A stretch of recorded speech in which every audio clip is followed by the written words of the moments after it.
할렐루야. 오늘은 창세기 6장 13절에서 7장 5절까지의 말씀을 가지고 홍수 속에서 세우신 언약이라는 제목으로 말씀의 은혜를 함께 나누고자 합니다. 터키 동부 산악 지역에 가면 아라랏산이라는 곳이 있습니다. 여기에 노아의 방주가 머문 흔적이 있다 해서 관광객들이 많이 찾던 지역입니다. 저도 터키에 있으면서 한번 가야지 생각했는데 10여 년 전에 시리아 내전이 터지고 쿠르드인들과 터키 군인들의 대립이 심화되면서 터키 동부 방문의 길이 막혔습니다. 사람들은 노아의 홍수가 신화가 아니냐고 질문합니다. 또 노아의 방주를 그 파편을 과연 찾을 수 있을까? 과연 그 흔적이 남아 있는가 궁금해합니다. 그런데 현대 과학 기술로도 노아의 방주 같은 배를 만들기가 쉽지 않다고 합니다. 오늘 본문의 15절, 19절에서 20절을 보면 그 방주의 그 크기와 구조를 우리가 알 수 있습니다. 14절을 보면 천연 아스팔트요 방수제인 역청을 방주 안팎에 칠했습니다. 그리고 15절 말씀을 보면 방주는 길이가 300규빗이고 너비가 50규빗, 높이가 30규빗이 됩니다. 이것을 오늘날 도량으로 환산하면 한 규빗이 성인의 팔꿈치에서 중지까지의 길이 약 45cm가 되기 때문에 길이는 한 135m, 너비는 22.5m, 높이가 13.5m 정도 되는 크기입니다. 축구장이 가로가 105m, 세로가 40.54m 정도 되니까 축구장보다 30m 정도 더 길쭉하죠. 이렇게 납작한 상자 같은 모습의 모양을 가지고 있습니다. 과학자들이 이 비율로 모형배를 만들어서 실험을 했습니다. 그랬더니 어떤 풍랑에도 넘어지지 않는 가장 안전한 그 비율임이 입증되었습니다. 또 3층으로 방주가 지어졌는데 각각 칸막이가 있어서 큰 물결이 부딪혀도 동물들이 한쪽으로 쏠려서 배가 뒤집히는 그런 현상이 없는 구조로 잘 설계된 것이라고 합니다. 그런데 이 방주를 하나님께서 왜 지으라고 하셨습니까? 그것은 그 땅이 오늘 본문 13절 보니까 그 세상이 강포했기 때문에 하나님께서 심판하시기를 원하셨던 것을 우리에게 알려주고 있습니다. 강포란 말은 사나움이 그리고 악함이 가득한 그 세상의 형편을 말해줍니다. 네피림 사상 때문에 힘센 자들이 다른 사람들을 지배하는 세상이 되었습니다. 사람들의 마음도 사나워졌고 수단 방법을 가리지 않고 자기의 이익만 챙기고 조금만 손해가 생겨도 이를 갈고 보복하는 그런 원리, 그리고 악에 바친 그런 모습으로 사람들이 살아갔던 것입니다. 그러면서 여기저기에 힘없는 사람들의 탄식 소리, 한숨 소리가 들려옵니다. 그리고 억울한 사람들의 그 분노의 소리가 가득한 세상이 된 것입니다. 그래서 이 눈물과 한숨, 분노에 대한 하나님의 응답이 바로 홍수 심판이었던 것이죠. 그렇다면 여기서 우리가 한 가지 의문이 생기는데, 그것은 왜 네피림 같은 악한 사람들만 하나님께서 심판하시지 왜 선한 사람들까지 심판하시고 또 아무 죄 없는 짐승과 곤충과 새까지 멸망시키셨습니까? 라고 하는 질문이 되겠습니다. 그것을 이해하려면 성경이 말하는 심판과 구원의 문제가 어디에 속해 있는가, 어디에 속해 있는가의 문제라는 것을 우리가 이해할 필요가 있습니다. 사람의 우리 기준으로 볼 때 저 사람은 선하고 악하다 이렇게 나눌 수가 있겠죠. 그러나 하나님 보시기에는 다 50보 100보입니다. 아담의 범죄 이후에 모든 인생 중에서 하나님의 영광에 이를 자가 없었습니다. 하나님의 기준에 부합한 인생은 없었다는 소리입니다. 따라서 홍수 심판은 모든 피조물의 대표로서 그 아담에게 속했던 사람들과 그 세상을 심판한 것이라고 볼 수가 있습니다. 이것을 우리가 대표 원리라고 말씀하고 있죠. 로마서에서도 이것을 말씀해 주고 있는데요. 예를 들어서 전쟁이 일어나면 대통령이 선전포고를 하게 되죠. 그러면 국민들 가운데에서 전쟁을 찬성하지 않았던 사람들도 많이 있었을 것입니다. 그럼에도 불구하고 국가의 최고 통치권자가 전쟁을 선포했기 때문에 모두 다 전쟁에 속하게 되고 전쟁에 내던져지게 되는 것이죠. 사람들은 물론이고 짐승과 가축 그리고 산의 나무도 불타고 그리고 어린아이들도 고아가 될 수가 있습니다. 나무와 애들이 무슨 죄가 있겠습니까? 그러나 바로 전쟁을 선포했고 그것이 모든 국가에 해당되고 이것이 대표성의 원리에 의해서 이루어지고 진행되기 때문에 이런 결과가 이루어진 것입니다. 마찬가지로 홍수로 모든 생물, 다시 말해서 모든 무릇 생명에 가식 있는, 기식 있는, 코로 숨 쉬는 그런 것들이 자기가 원하든 원하지 않든 다 죽게 되었던 것이죠. 왜냐하면 아까 말씀드린 대로 대표성의 원리에 의해서 다 아담에게 속했기 때문입니다. 그러나 노아에게 속한 것들은 어떻게 되었죠? 다 심판을 받지 않고 살 수 있었습니다. 구원을 받았습니다. 노아뿐만 아니라 노아의 부인, 그리고 세 아들, 세 자부, 그리고 노아의 배 안에 들어온 모든 동물들까지 다 살 수가 있었던 것이죠. 왜냐하면 노아는 하나님 안에서 은혜를 입은 사람이었고 18절에서 보면 하나님께서 노아에게 하나님의 언약을 세우셨기 때문입니다. 아담의 범죄 이후로 태어난 자연 상태에 머물러 있는 사람, 즉 아담 안에 있는 사람은 다 죄 아래에 있는 사람이고 하나님의 심판의 대상이 됩니다. 그러나 예수께서 오셔서 두 번째 아담이 되시고 새로운 인류의 대표가 되셨습니다. 하나님의 말씀에 순종하는 그런 하나님의 새로운 피조물로 대표로서 새로운 아담으로서 예수 안에서 새로운 언약이 맺어졌습니다. 따라서 예수를 믿는 사람들은 새로운 인류의 대표 되신 예수 그리스도 안에 속한 존재가 되고 새 언약의 백성이 되며 구원을 받고 영원한 생명을 누리게 되는 것입니다. 바로 대표성의 원리 때문에 그렇습니다. 그렇다고 한다면 이 언약에 속한 사람, 즉 예수 안에 있는 사람, 노아 시대에는 하나님의 언약의 백성이죠. 하나님이 언약을 맺었던 노아와 그의 식구들을 말합니다. 그 하나님의 언약에 속한 사람들의 특성은 과연 어떻게 될까요? 오늘 본문 14절에서 16절은 이것을 바로 우리들에게 보여주고 있습니다. 그것은 오늘 본문의 방주의 모습 속에서 우리가 찾아볼 수 있는데요.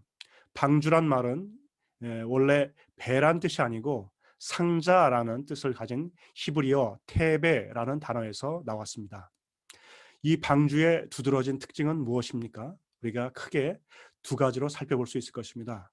첫 번째는 이 배는 사람이 조종할 수 없는 배였다는 것입니다.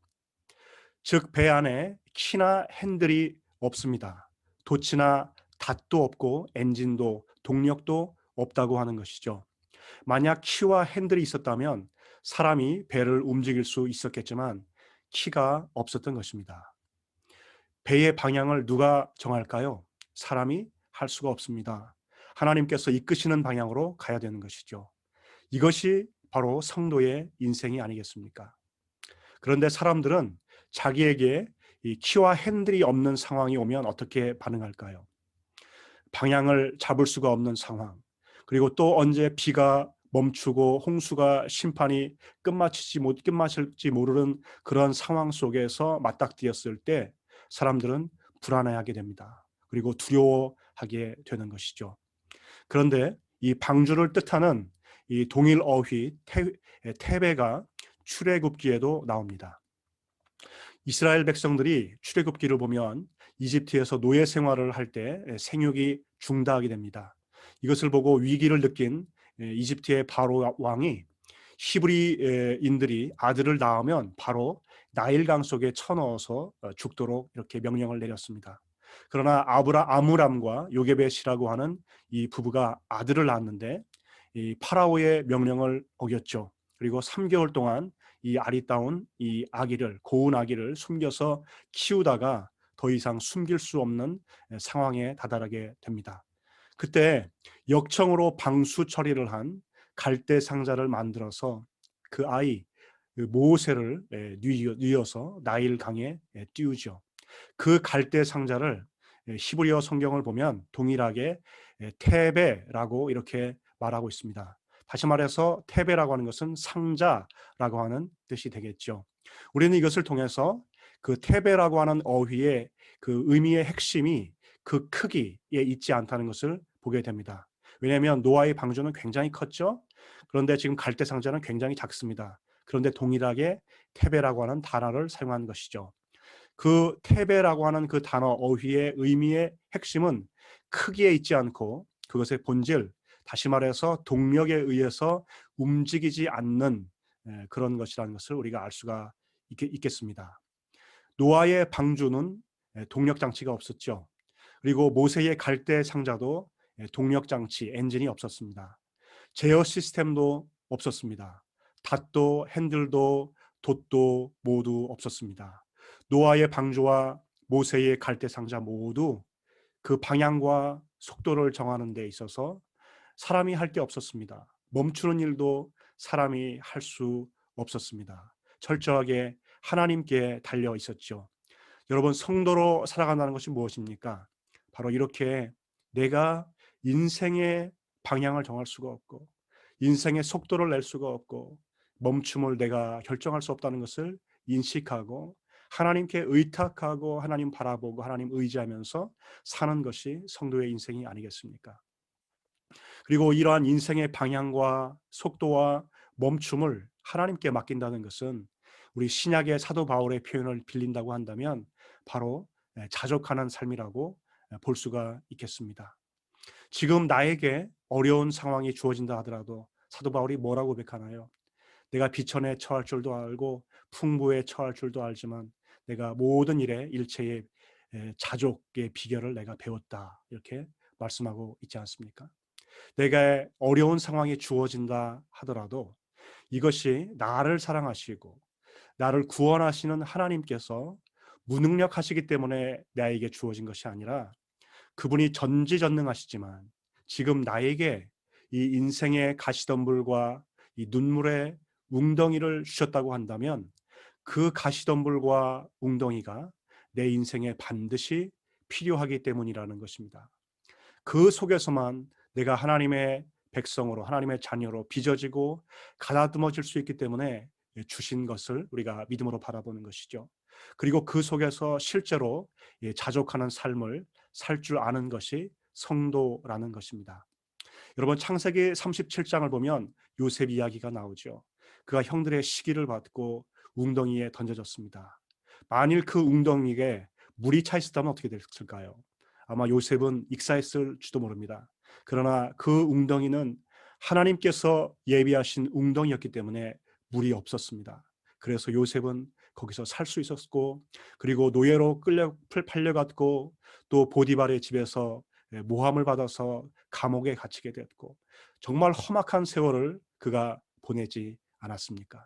그러나 하나님의 손에 의해서 그 혼란이라는 훈련 과정을 거쳐서 요셉은 하나님의 때에 하나님의 도구로 세움을 받지 않았습니까?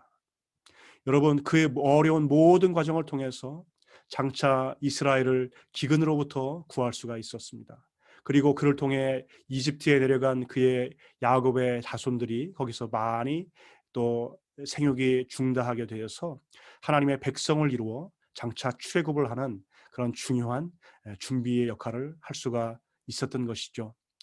여러분, 또 아브라함은 어떻습니까?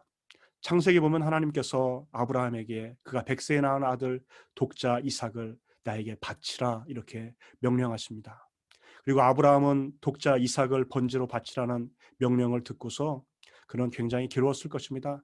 모리아 산으로 가는 3일 길을 그는 순종해서 걸어가지만 그 모리아 산으로 가는 그 길은 여러분 평평한 초원 길이 아니었습니다. 가시덤불이 많은 비탈진 산길이었습니다. 그 비탈진 산길, 가시덤불이 많이 나 있는 그 길을 아브라함과 이삭이 터벅터벅 걸으면서 아마 그 발목에 가시덤불이 칭칭 감기는 그런 경험을 했을 것입니다. 그런데 그가 아들을 아들 이삭을 하나님께 바치려고 할 때 여호와 이레로 준비하신 그 순양이 걸려 있던 곳이 어디입니까? 창세기 22장 13절을 보면 수풀에 걸려 있다 말씀하는데, 이 수풀은 가시덤불을 말하는 단어입니다. 아브라함과 이삭이 산을 올라갈 때 발에 감기던 장애물 같은 그 가시덤불, 그것이 있었기 때문에 그 가시덤불에 걸린 양을 그가 이삭 대신 여호와 이레의 선물로 받아서 제물로 바칠 수가 있었던 것이죠. 여러분, 우리 가운데 앞이 보이지 않는 불확실한 미래 속에서 좌절을 경험하는 분이 계십니까? 그리고 요셉처럼 웅덩이에 빠져서 답답해하는 그런 분이 계십니까? 그리고 물질과 시련의 가시덤불로 인해서 고통받고 계시는 분이 계십니까? 인생의 방향과 속도와 멈춤을 하나님께 의탁하시기를 축원합니다. 그 웅덩이와 가시덤불로부터 새로운 역전을 경험하게 될 줄 믿습니다. 우리 성도들은 구원을 받았지만 우리 삶의 미래를 아는 것은 아닙니다. 그 대신에 우리의 미래를, 그 키를 하나님께 맡기는 존재인 것이죠. 하나님을 믿는 것은 내 삶을 방주처럼 하나님께서 조종하시도록 의탁하고 맡기는 것입니다. 그렇다면 두 번째로 방주의 특성은 무엇일까요? 그것은 방주에 있어서 천장 쪽에 창문이 오직 하나 나 있다는 것입니다. 방주는 3층으로 되어 있다고 했습니다.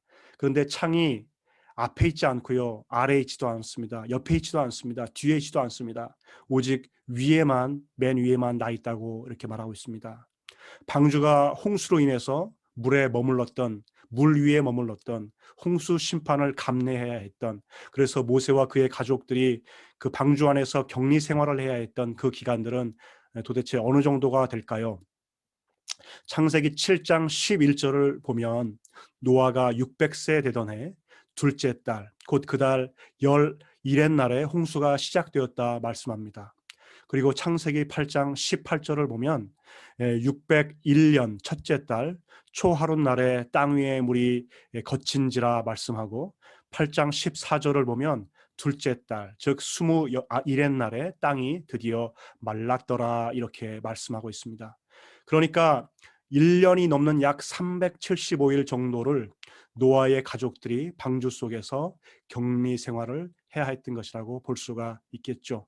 그리고 그동안 저축해 놓았던 양식들이 이제 방주 안에서 점점 고갈되어져 가는 것을 그들이 바라보면서 어쩌면 그들의 마음은 초조해지고 불안해졌을지도 모릅니다. 그런데 창문을 만약에 밑에 만들었다면 어떻게 되었겠습니까?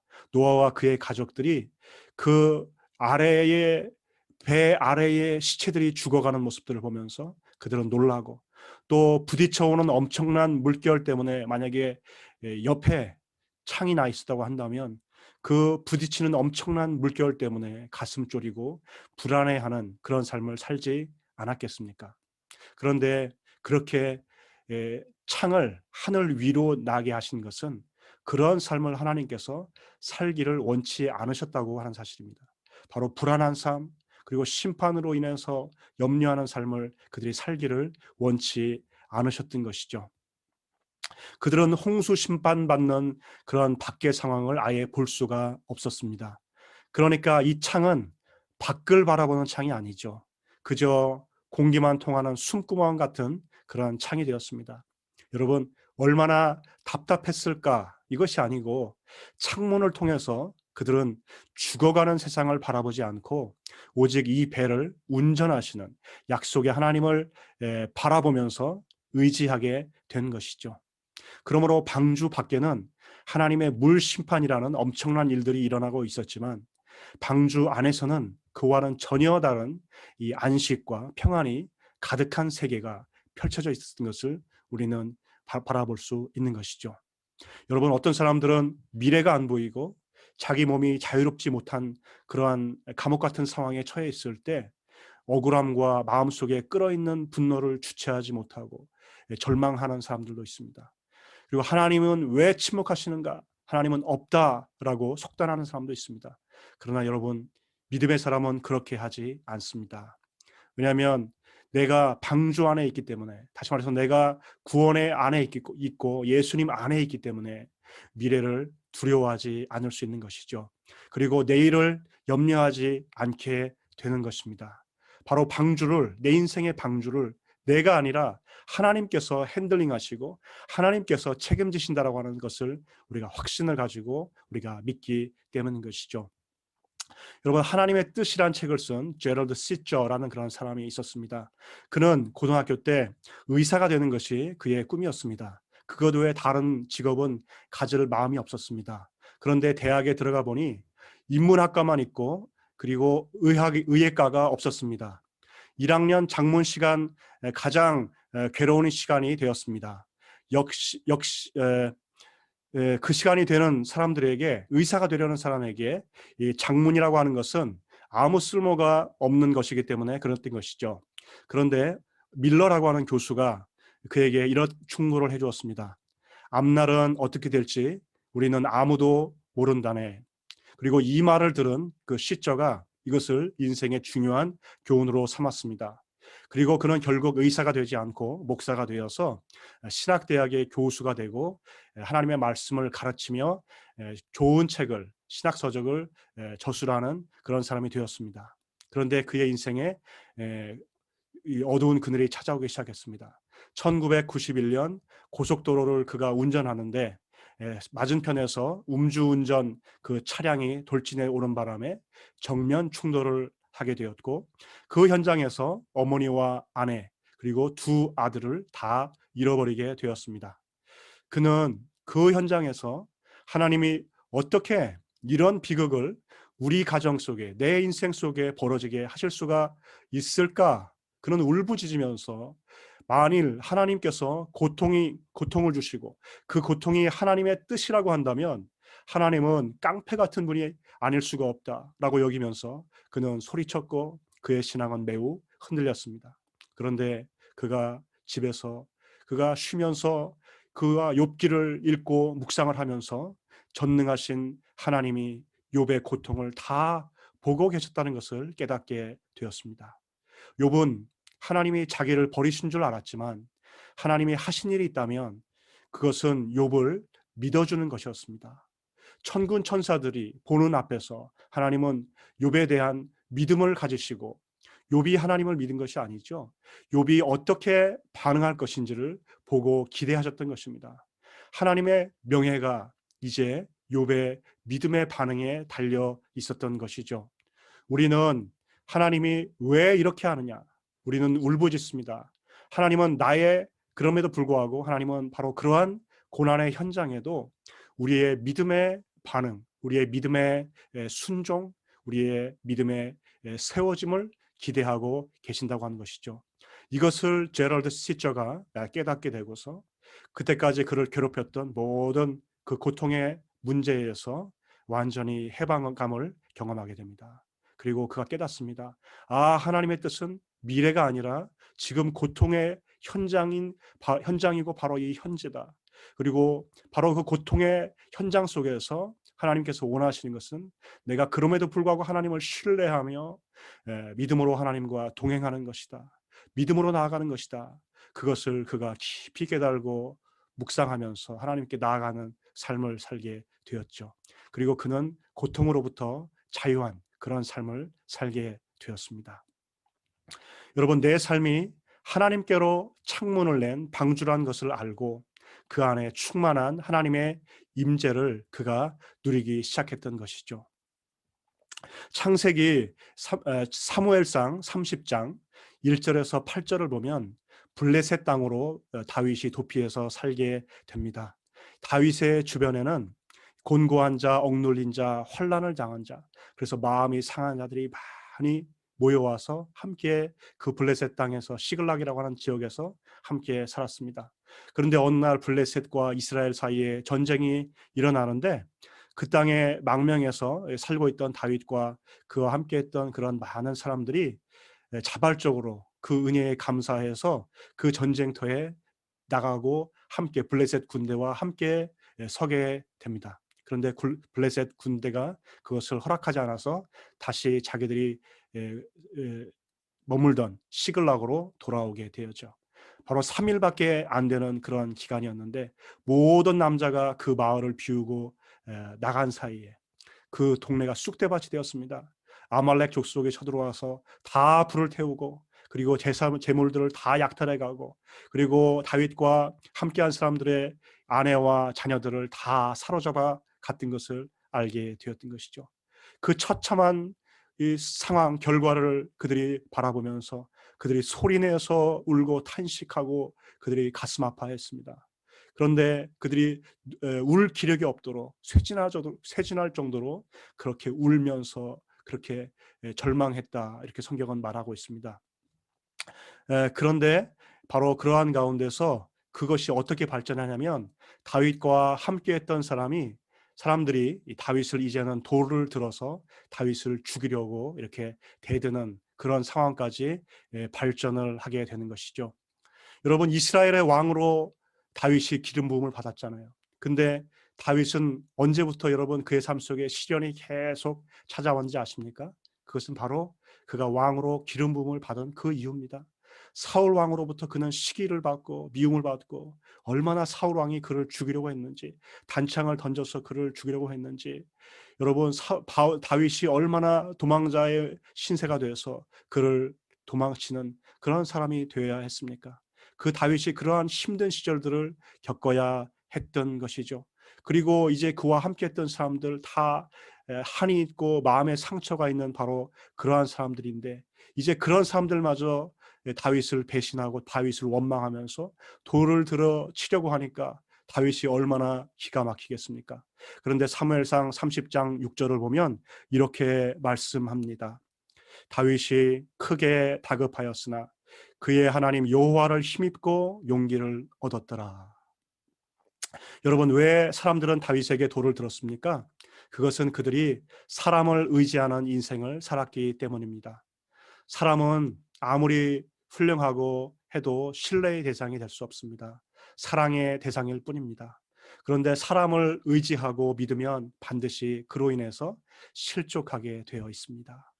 그리고 사람을 의지하는 인생은 모든 괴로운 상황을 만나게 될 때 그 사람을 향해서 비난하고 돌을 들 수가 있게 되는 것이죠. 그러나 여러분 다윗은 어떻게 합니까? 다윗은 사람을 의지하지 않았습니다. 그는 위에 계신 하나님을 바라보며 기도했고요. 여호와를 힘입어서 용기를 얻었다고 성경은 말씀하고 있습니다. 그 결과 아말렉 군대를 다시 추격해서 그들이 잃었던 모든 소유와 처자들을 다시 구해줄 수 있었습니다. 이것이 진정한 신앙인의 모습이 아닙니까? 고난을 대하는 자세, 환난을 이기는 성도, 사람을 바라보지 않고 하나님을 의지하고 의탁하고 신뢰하는 가운데 다시 회복을 이루는 성도. 이것이 환난을 이기는 성도, 세상이 감당할 수 없는 믿음을 가진 성도들의 모습이 아니겠습니까? 여러분 방주에서 살면서 노아의 가족들은 위로 난 창문을 바라보면서 구원의 하나님을 오직 기대하고 바라보았을 것입니다. 성도는 이 땅에서 환경과 사람을 의지하는 존재가 아닙니다. 하나님을 의지하고 기도하며 사는 존재입니다. 코로나19의 어렵고 이 답답한 환경 속에서 사회적 거리두기와 격리가 계속 진행돼가는 그러한 상황 속에서 내일을 알 수 없고 미래가 불확실한 바로 그러한 상황 속에서 우리가 앞을 볼 수도 없고 옆을 바라보아도 우리가 어려운 것뿐인 바로 그런 상황 속에서 우리는 어떤 자가 되어야 되겠습니까? 위로 난 창문을 향해서 여호와만 바라보며 힘과 용기를 얻으시기를 축복합니다. 마지막 질문은 이것입니다. 노아는 그럼 어떻게 외로움과 두려움을 이기고 1년간이나 방주에서 격리 생활을 할 수 있었을까요? 우리 오늘 18절에서 20절을 같이 읽어 보겠습니다. 그러나 노아는 내가 내 언약을 세우리니 너는 내 아들들과 내 아내와 내 자부들과 함께 그 방주로 들어가고 혈육에는 모든 생물을 너는 각기 암수 한 쌍씩 방주로 이끌어들여 너와 함께 생명을 보존케 하되 새가 그 종류대로 육축과 그 종류대로 땅에 기는 모든 것이 그 종류대로 각기 둘씩 내게로 나아오리니 그 생명을 보존케 하라 말씀하고 있습니다. 성경은 노아가 두려워하지 않고 평안한 이유를 언약 때문이라고 합니다. 하나님이 그와 세우신 언약 때문에 그가 평안 가운데 거할 수 있었던 것이죠. 어떻게 그 많은 짐승들, 그 빠른 짐승들을 이 노아가 잡아서 방주에 넣을 수가 있었겠습니까? 어떻게 그 사나운 맹수를 잡아서 방주에 넣을 수가 있었겠습니까? 할 수가 없습니다. 그런데 오늘 성경 본문에 보니까 그 짐승들이 스스로 방주로 나아왔다 말씀하고 있습니다. 하나님이 보내셨다는 것이죠. 온갖 종류의 동물들이 줄을 지어서 방주로 들어가려고 서서 오고 있습니다. 그러니까 노아가 잡아놓은 것이 아니고요. 하나님께서 보내주신 것입니다. 여러분 얼마나 신기합니까? 방주를 향하여 들어가는 짐승을 보면서 노아는 믿음으로 살면 환경까지 순종한다는 것을 그때 배웠을 것입니다. 여러분 생명의 보존을 누가 합니까? 하나님께서 하시고 하나님께서 약속하셨습니다. 그래서 노아의 언약을 보존 언약이라고 우리가 말합니다. 보존하시겠다고 약속하시는 분이 누구입니까? 하나님이죠. 그리고 이때 이 언약이 쌍방 언약이 아닙니다. 시내산에서 하나님과 이스라엘 백성들이 맺었던 언약은 쌍방 언약이죠.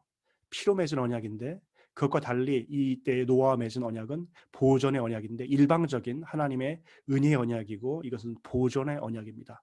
노아의 편에서 한 일이 아무것도 없습니다. 하나님과 사람 사이에 주권적으로 일하시는 분이 하나님이시죠. 그래서 노아의 언약에서는 하나님이 홀로 언약을 세우시고 이 언약을 지키시고 생명을 보존하시겠다고 하신 것입니다. 창세기 7장 16절을 보시면 하나님께서 마지막 순간에 친히 방주의 문을 닫으신 것을 볼 수가 있습니다.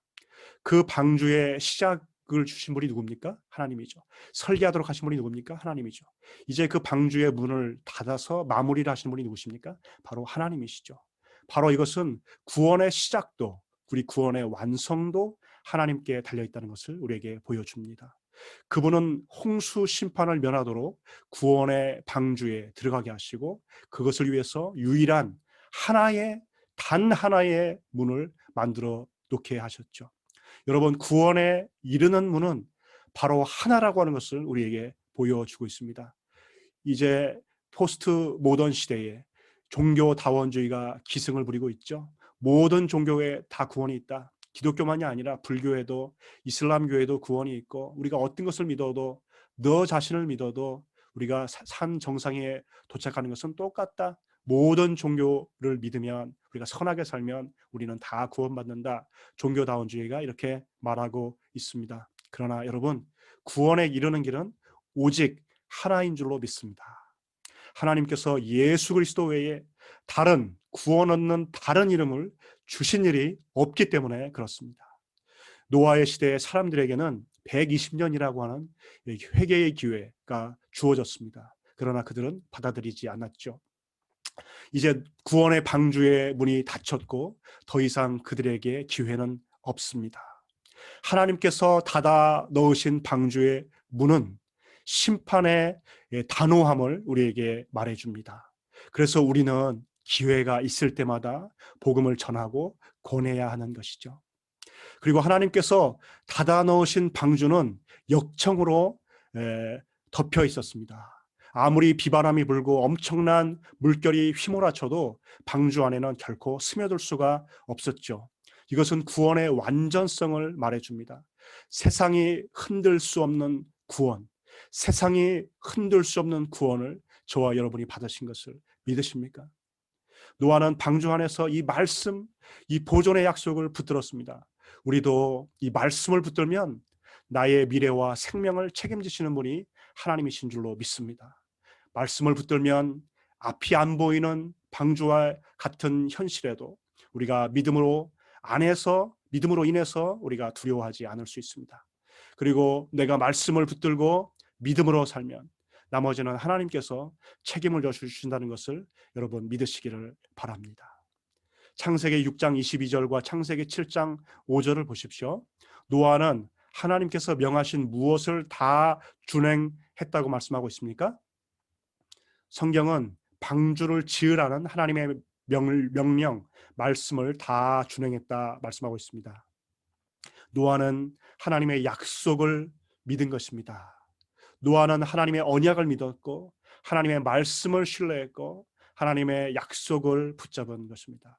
여러분은 이 하나님의 언약을 붙드시는 존재인 줄로 믿습니다. 우리 성도는 이 언약을 붙들고 이 말씀을 붙드는 자인 줄로 믿습니다.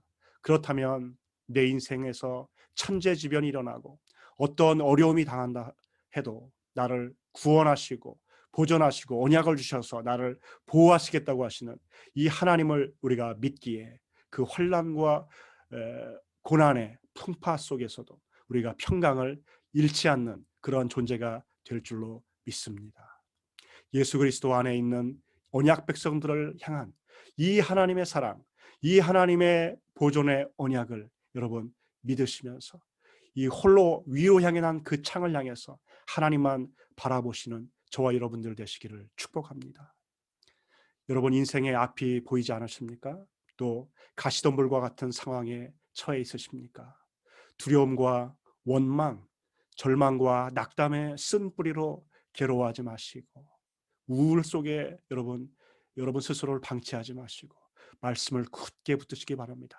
하나님의 언약의 말씀을 굳게 붙드시길 바랍니다. 그리고 그 언약을 굳게 붙잡고 하나님을 의지하면서 신뢰하면서 그분을 기대하고 기도하고 그분의 구원을 우리가 바라며 나갈 때 어느 날 홍수의 심판이 멈추고 물이 감하고 그래서 드디어 문이 열리고 그들이 다시 자연 속에 나아가서 살며 하나님을 마음껏 예배하며 그리고 새로운 세상 속에서 하나님을 경배할 수 있었던 그런 때가 왔던 것처럼 우리도 이 코로나19의 어려운 상황을 보내고 있지만 그러나 우리가 오직 하나님을 신뢰하면서 그분만 바라보며 나아갈 때에 언젠가 하나님께서 이것을 멈추게 하시고 우리에게 좋은 그러한 세월들, 좋은 그러한 새로운 시대를 우리에게 주실 줄로 믿습니다. 이러한 믿음을 가지고 하나님 앞에 나아가는 저와 여러분들 되기를 주님의 이름으로 축복합니다. 기도하겠습니다. 하나님 아버지 감사합니다. 노아의 시대 때 많은 사람들이 하나님 폐괴하고 그 땅이 강포하여 하나님께서 그 땅을 홍수로 심판하셨습니다. 모든 생명 있는 것들이 다 멸절당하는 상황 속이었습니다. 그러나 노아는 은혜를 입었고 하나님께서 노아와 그에 속한 가족 식구들과 모든 짐승들을 살리셨고 그리고 새로운 시대를 준비하셨습니다. 하나님 아버지 그리고 노아에게 언약을 주셔서 그의 생명과 짐승들을 보존하시려는 하나님의 뜻을 이루셨습니다. 하나님 아버지 우리 성도는 어떠한 존재입니까?